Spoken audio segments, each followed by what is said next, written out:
G'day. How you going? Can you tune into my weird Swedish Australian accent? Yeah, a few of you are nodding towards the front. Ladies and gentlemen, just a quick piece of social research before we kind of get started here today. I'd like you to raise either your left arm or your right arm if you're wearing an analog watch on your wrist today. Just raise your arm for a moment. Look around the room, ladies and gentlemen, just to span the horizon of all the people who love legacy. You can take them down now. But my question is this, and I love analog watches. I have a bit of a fetish for watches. But my question is, why do we insist on wearing these Swiss-made watches today? In a world of digital disruption where we have digital time all around us, digital time that's actually accurate, precise, and automatically updates no matter what time zone that we're in. Digital time that we set our analog watches by every 24 hours if we have an old watch, right? Why do we still insist on wearing these old school devices? That is not a rhetorical question. Why? Style. Fashion. Yes, for me it's a little bit of man bling, I do admit it. Why else? Habit, absolutely. Did anyone get given your watch perhaps by a loved one? Yeah, fantastic. So either it has like deep emotional value for you or you just have to wear it. I mean, it's one of the two, right? Yeah? We still insist on wearing these analog devices because of emotion, because of emotional reasons. And my main argument today is that in our digitally disrupted future, the old school, the face-to-face tradition, and the personal touch, the analog, still has a place. Because even though our minds, our rational, informational minds might have gone digital today, our hearts are still enduringly emotional and analog. Now, as a commercial futurist, I have a bit of a love-hate relationship with digitization and with technology. I love technology because it helps people like Max Harpham. Max is the son of my colleague, Emma Harpham, who I love dearly and I've worked with for years in my management consultancy. Max is her wonderful son. He's into extreme sports, he skateboards, he drives a go-kart, and he's kicking backside at school. This is amazing because Max was born profoundly deaf. But because of a great Australian technology, a great Australian innovation, the cochlear implant, of which he has two, one on each ear, Emma and Aaron, her husband, are able to connect with him, to pass down their traditional family values. His teachers are able to connect with him and teach him to a level that's on par, if not above, the other kids in his school. This is what technology can do in terms of connecting with the hearts and the minds of tomorrow's children and tomorrow's customers. But let me tell you why there's a hate part of the love-hate relationship. And let me take you back to my native country of Sweden just for a moment. Sweden is not, by the way, famous for its watches. That's Switzerland. We used to produce really, really good tennis players, Bjorn Borg, Stefan Edberg, and the like. Today, we suck. Roger Federer, unfortunately, is Swiss. Also, we suck at making good chocolate, and we don't make good watches. Now, this watch ad for Tissot Swiss watches is set over a map of Sweden. Somebody in an advertising agency somewhere in the world should have been fired for this ad, right? But let me take you back to the center of this analog watch just for a moment. And let me take you back in history to the year 1917, when a man by the name of Georg Johansson moved to this vista in Stockholm, Sweden. He'd left the drought on his farm in West Gothland to explore commercial opportunity in the city. This was a city just 5 years post the 1912 Stockholm Olympics. A city sort of commingling the urban and the rural, tradition and some modern technology, where the horse, the buggy, the bicycles were still dominating the urban vista. And Georg Johansson moved there to take up an apprenticeship in menswear retail. He'd grown up on his farm on the Göta Kanal, seeing the boats from the Atlantic coming up and down the canal, shipping materials, textures, patterns, black and white clothing, because that's all they had back then. And he was inspired by menswear retail. He took up apprenticeship in Stockholm and eventually he set up his own shop. Georg Johansson loved the personal touch, the face-to-face connectivity, the figuring out of the seasonally adjusted girth. It gets cold in Sweden in winter. Tailoring clothes that were just bespoke tailored just for you. This was a time pre-YouTube and pre-selfies, where watching a camera on the street was still a technological marvel. This shop is still around today, and in Georg Johansson's transition from the rural environment to the urban environment, he changed his name from Johansson, the son of Johan, this sounds very Viking, to the city. He took on the name to indicate his provenance from the farm of Sör.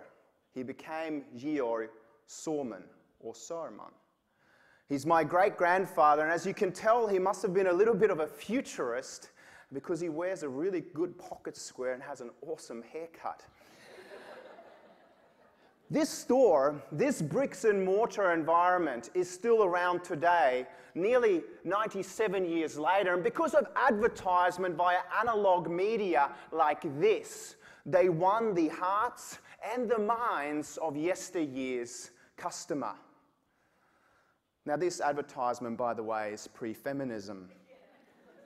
Today, not as accurate, not as precise, it fails to win the imagination of tomorrow's customers. Today, my mum, Birgitta, runs this quaint little store on Kungsholmen in Stockholm. She looks fantastic for 106. But her business environment is being digitally disrupted today, because the same customers and their offspring go into the store, they'll hang out with Hassan the tailor with his little measuring tape. They'll say, "Thank you for the service. Thank you for measuring my sleeve length, my seasonally adjusted girth. And thank you for picking up and personally helping me shop the colors that suit my particular palette." I might just make note of those. Let me think about them. And I might come back later. And they leave the shop to the sound of a lonely little bell.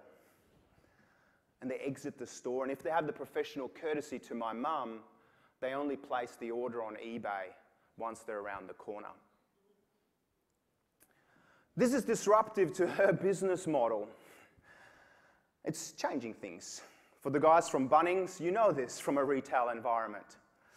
It changes and it challenges my mum's very identity. And she tells me, "Anders, jag är rädd om jag börjar digitalisera allting, att jag kommer förlora allt." Which is really profound if you speak Swedish. And what it means is, "Son, I'm afraid if I start digitizing everything, well, I'm gonna lose everything." And I think there's kind of a dual meaning about identity in this. See, my mum hates change. And I think sometimes we all do. I mean, who sort of struggles with change just a little bit? Okay, there's a few of you. I think we all do. I mean, who's ever been through puberty? I mean, a bunch of you. Or who's thought about ever changing a partner? If the partner is sitting next to you, just hold your hands underneath your bum right now, right? I mean, not like physically exchanging them, but selling them on the concept of change. Like, we should go to the gym more often this year. I mean, this can be a really tough conversation to have. Selling change can be incredibly hard. And my mum is trying to figure out right now, like so many of my clients, and yes, she is a pro bono client, and she goes, I should be a pro bono client because you were a bloody big baby. Which is kind of gross, but no one like your mum to tell you like it is. But she's trying to figure out in front of herself whether she should stay analog and traditional or whether she should go more digital. For her, it's a binary choice of black and white. And I go to Mum, imagine if you took all that bespoke wisdom, the face-to-face connectivity, the generations of being able to listen and to connect with the hearts and minds of your customers, and you built a fantastic digital web store, a great customer relationship management tool so you could send out targeted advertisements just for one person because you know that they were really into purple ties. Wouldn't that be amazing? She goes, son, you don't understand. Our clients don't know how to use the internet. To which I respond under my breath. So they only understand how not to buy from you online. Ladies and gentlemen, let me give you the terms of reference here for a moment. The analog world versus the digital world. The analog world is 9 to 5. It's about the personal touch. It's about face-to-face. It's about word-of-mouth recommendations. The digital world is about interface to interface. It's about the social connect. It's about 24/7, 365. It's about the high tech, and it is about winning not just hearts, but minds, the increasingly digitized minds of tomorrow's customer. So what is digital disruption, and what is it doing to industries in Australia and around the world today? For those of you who are the statisticians in the room, let me give you the terms of reference here for just a moment. Let's take a look at digital disruption and how it's changing communications and marketing forever. Some of you might remember the Yellow Pages, that increasingly thin publication. This is its usage over the last 10 odd years. The long-term trend in newspaper advertising revenue from the 1950s, adjusted for inflation, up to the turn of the millennium, patent expiry. The decline in print advertising in Australia, 42.9% over the last decade. You can see where this trend is heading. Think about the music that you access and listen to. Well, back in 2000, only 4% were other, not even digital downloads compared to CDs, 93%. In 2005, 9% digital downloads. And in 2010, 47% digital downloads. And these were only the legal ones. What we're dealing with here is Moore's law of the doubling of computing power, digital power, every 18 to 24 months compared to more slow, analog, linear growth.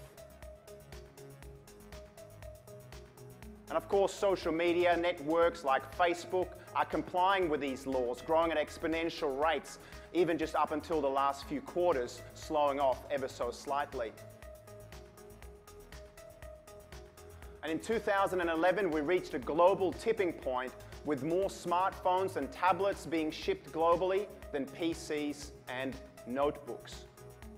This is a huge inflection point because it helps the consumer, the customer, mobilize and take matters into their own hands, spending their digital retail dollars increasingly via their mobile devices just outside of my mum's little store in Stockholm, Sweden.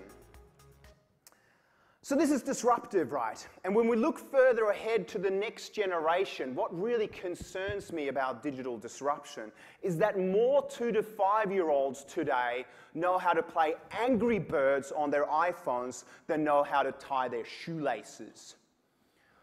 Now, I'm not judging any of the parents here in the room today, but that is profoundly weird. If you thought Gen Y was a little bit strange, how weird are these guys going to be?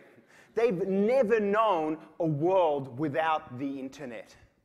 They are going to be totally wacky. And in this world, cash may no longer even be king, because Gen Zs of the future don't even know the green stuff or the Australian polymer technology that's so fantastic. Yeah? Because they're never going to have a physical wallet, they'll have a Google wallet where they'll be spending your digital cash. According to Deloitte Digital, what's the next industry that's going to be digitally disrupted? Well, your industry is most likely on this list. On the x-axis, what you have is the length of the fuse until digital disruption hits you.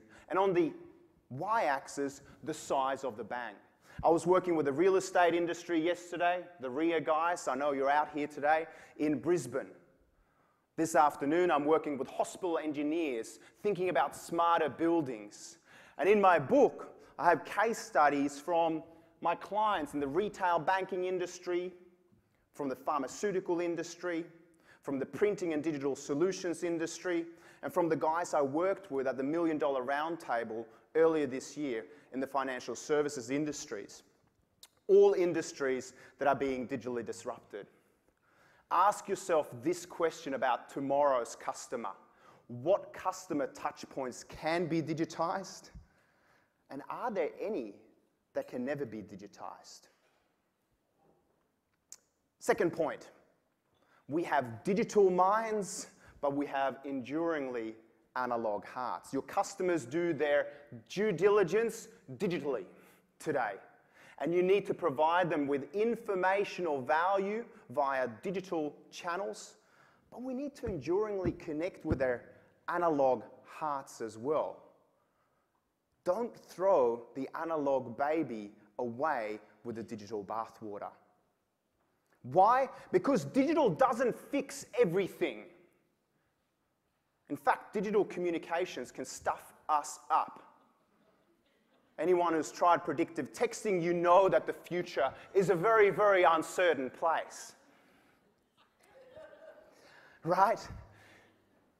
And if I asked you, who really remembers your first digital MP3 download? Who remembers it? Who's not going to raise their hands no matter what I ask today? Okay. But on the contrary, how many of you would remember the first vinyl or the first tape you ever got given? Why is this? I still remember every lyric to Europe's It's the Final Countdown from 1986. I can hear it in my mind. This is pre-karaoke session, by the way. I just really show this slide because when my brother and I are out and about, people go, "Sing us that song." I'm not going to sound like a broken record here today. But vinyl sales are up 20% year on year for the last 3 years in an age of digital abundance of MP3 downloads and streaming music via Spotify. Why? Because it connects with our hearts.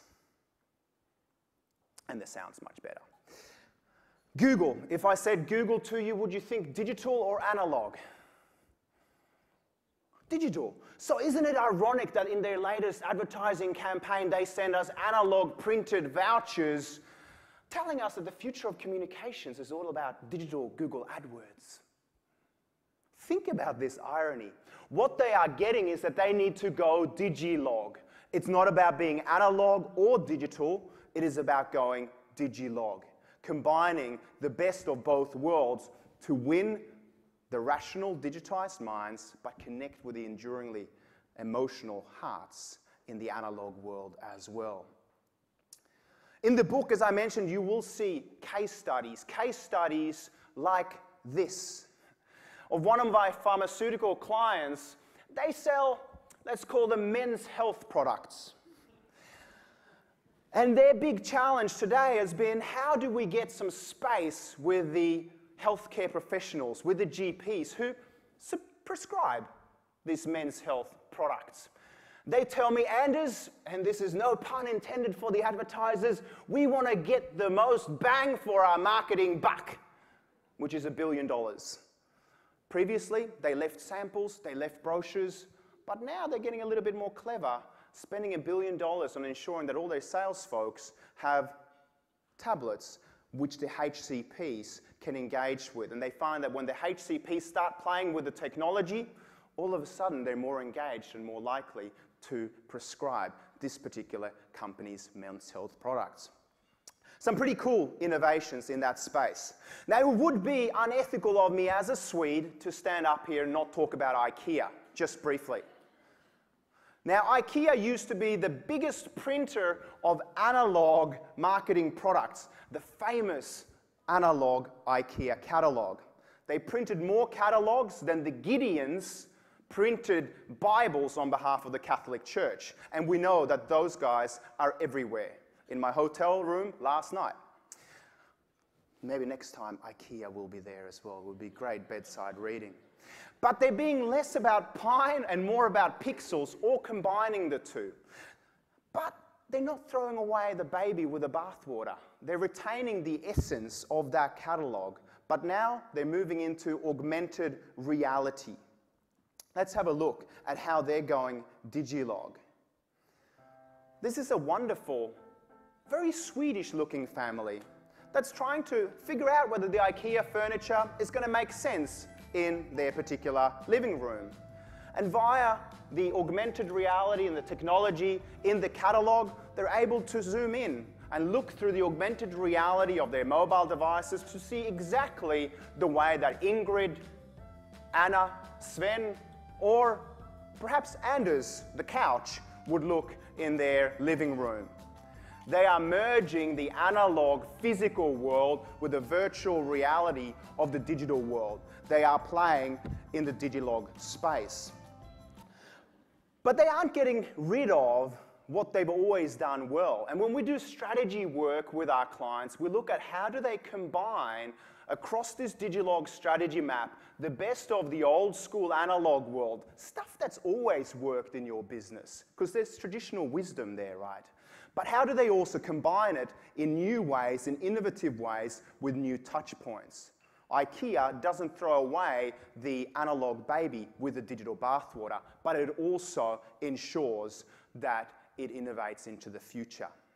Now, I started this presentation with the mention of Max Harpham, who's an awesome little dude. I talked about the technology for a moment, the technology that enables him to hear, to learn. But it's to the credit of people, real human beings, analog human beings at the Shepherd Centre, who has taught his family, who has provided audiologist and learning support for Max, face-to-face, that helps him tweak his devices every month to make sure that he can even swim and hear underwater. It's because of real human beings connecting that the technology makes sense.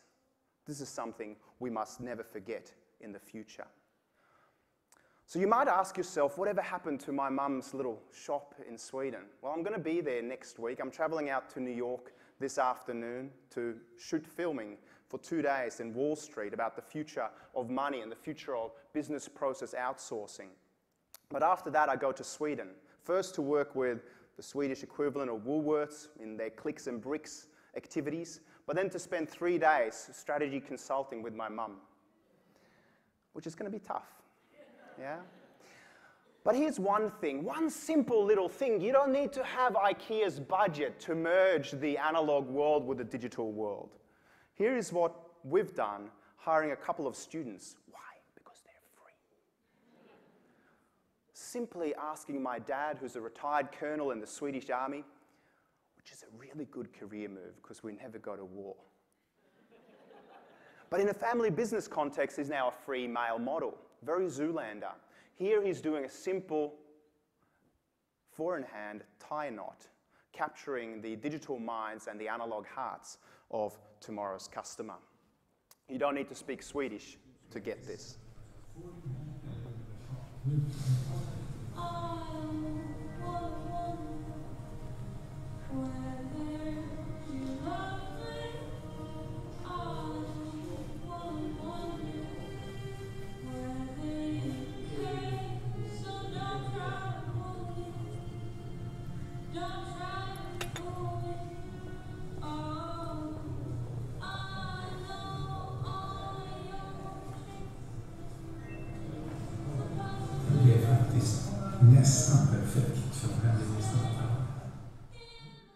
And he's so proud that he gets the 2 lengths of the tie nearly perfect. And he goes, Anders, and I did it on live television. This story got picked up by the main digital Swedish newspaper, tweeted everywhere, Facebooked everywhere in Sweden, and ensured the 2 best months of sales in 10 years for my little mum in Sweden. Now, Stephen, I can't prove the correlation between the 2, but my gut feel is that there was some kind of correlation. Ladies and gentlemen, I want to challenge you, when you do look out at this digital landscape and these waves of change around you, to not think of them as just disruptions that challenge your very identities. Don't think about them as separate analog or digital, but think about what that sweet spot of communications is for you. How do you combine the best of great Aussie innovation and technology with the best of the human touch? How do you go Digilogue in the way that you win the digital minds and the analog hearts of tomorrow's customers? Get a feel for the underlying currents of change around you right now. Figure out your positioning, your unique positioning in the marketplace, and make sure that even on an unguarded beach of uncertainty where there's no flags to swim between, you safely get back to shore in the future. Thank you very much for hanging out here today.